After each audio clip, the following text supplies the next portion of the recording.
Baldassare Castiglione. C'est bien plus souvent dans les petites choses que dans les grandes que l'on connaît les gens courageux. Le courage est une vertu qui permet d'affronter le danger, la souffrance, les revers, les circonstances difficiles. Depuis l'Antiquité et dans la plupart des civilisations, le courage est considéré comme l'une des principales vertus, indispensable aux héros. Le courage est la porte d'entrée d'entre les vertus et vient en tête des 4 vertus cardinales. Le courage demande de l'audace et une volonté farouche de ne jamais abandonner et d'avancer coûte que coûte.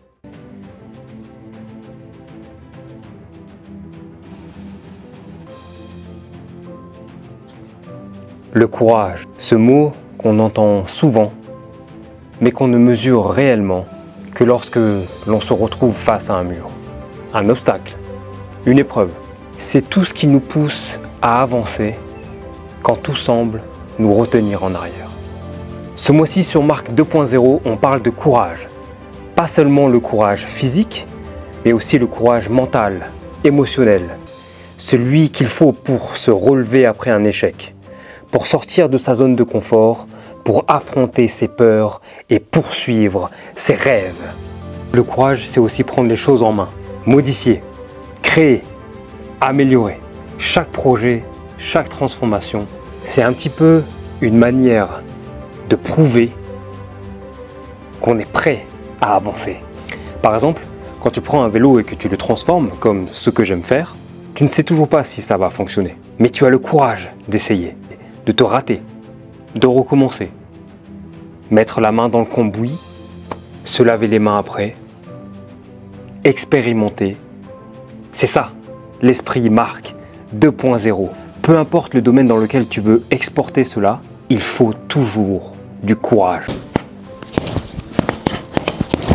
Le courage, c'est aussi dans le corps, dans la douleur du sport, dans l'effort qu'on repousse chaque jour pour aller chaque jour un peu plus loin.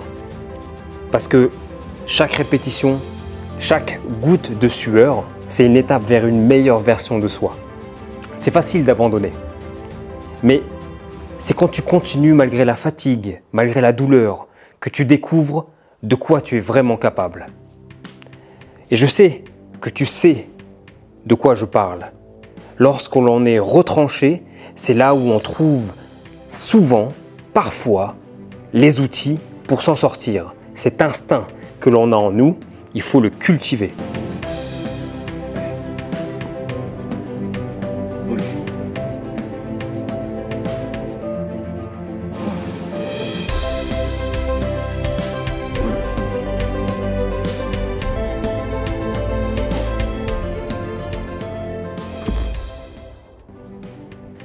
Et puis, il y a le courage invisible, celui qu'on ne voit pas, mais qui est là, chaque jour.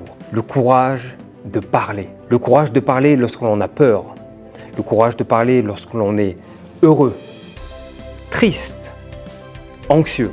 Affronter ses doutes et les partager. De regarder ses échecs en face et de dire « je vais recommencer ». Le courage de demander pardon. Le courage de reconnaître ses erreurs et de le faire savoir et d'avancer vers une meilleure version de soi.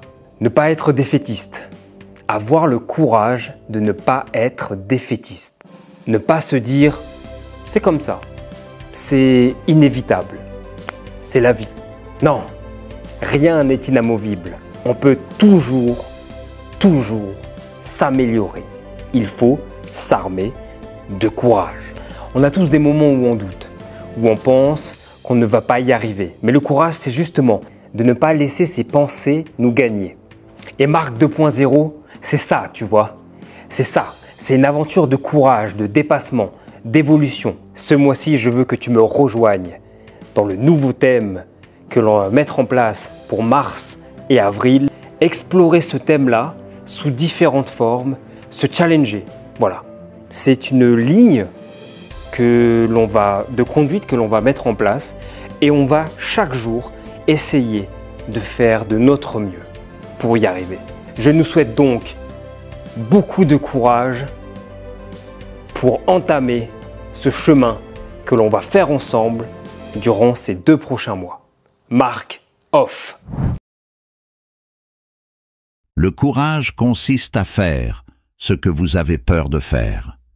Il y a toute la différence du monde entre le danger et la peur. Mark Twain.